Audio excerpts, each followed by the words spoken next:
All right, let's see AgentEval in action. I'm going to show you three things: the repositories, the NuGet package, and a live demo.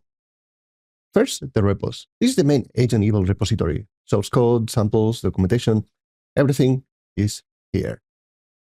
There is also a separate CLI repository, AgentEval CLI, for the command line tool. That's its own, we can see the client. And this deploys to the package.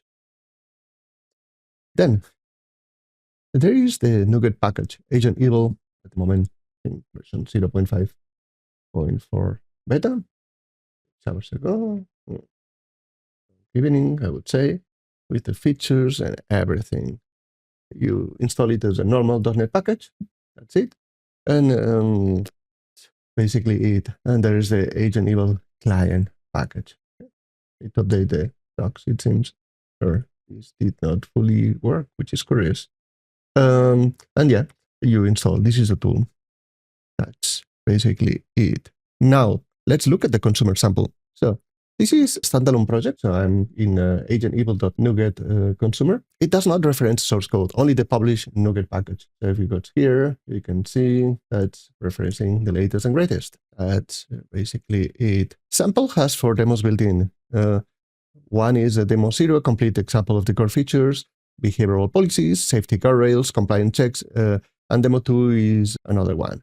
Also, it has a semantic kernel flight booking agent with tool assertions. That's for you, Ruben. You can see that one. We can see our beloved kernel. We create the agent. We add the feed. We create an evaluable agent with the semantic kernel adapter. At the moment, I'm embedding it on this repo because I don't want to create at this moment different NuGet packages that I have to maintain. We will see if they are needed or not and what the community asks. So maybe this is next, up to you. And then we create the math evaluation harness. We create a test case that we will evaluate, which we define search flights to Paris, find me flights, expected output contains Paris, and a passing score. And then we execute it. We run evaluations asynchronously. We can run them streaming if we want. We tell it to track tools, track performance, model name. We give it so we can define the cost of it. At the moment, that's the way we are doing. And then we assert a few things, right? Like, for example, smaller. We check the result, and then we use some Fluent assertions, Fluent API. In the tool wizard, it should have called search flights because that and have no errors, which makes completely sense, I hope. Then we set some evaluation context, and we evaluate it, basically, for some tools, efficiency metrics to be calculated. And then we get some results. And then we execute LLM as a charge, which we ask to evaluate these 3 things. Response addresses the user's flight search request. So we will get an LLM to judge this is done or not, right? And we evaluate the provided context that we have generated before with the input, the output, and the tool usage. Simple as that. And we can do a few more things.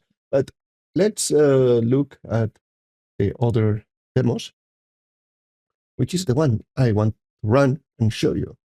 I will take a look to the complete example because it's complete. So we create a travel agent. So let's look at that. It's a mock agent that uses some, well, not a mock agent, a real agent, right? But uses some tools, search flights, book flights, and confirmation, get user confirmation, and cancel booking. We create an evaluator chat client. Then we create a more complete test case, which has mostly everything that you can do with AgentEval. So you can use this one as the example. A name, an input, search for flights, whatever. Expect output contains, you can put already here, expected tools, evaluation criteria, a few more than we had before. The passing score, we want 80% or nothing, ground truth, some tags and some metadata, all right? And then we put the evaluation options. We track the tools, performance, the response.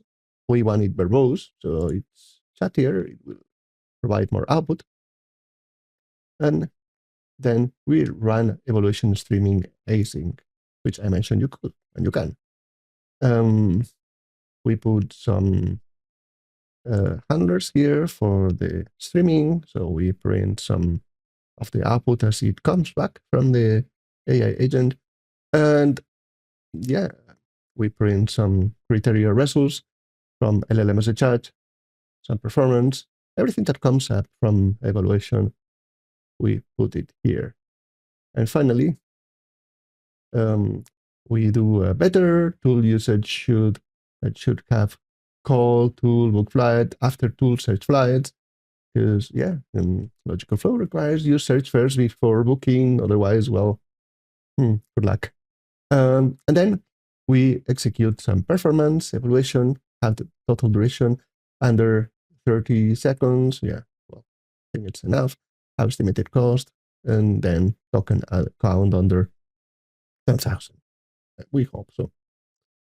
We are not calling a deep thought model, so it should be okay. And we do some response content assertions. And yeah, we want it to be concise. And we don't want to contain password because security, And that's it. And I think the best thing to do is to run it. Let me move it here. We can run it in mock mode if you want quick and not use tokens, but yeah.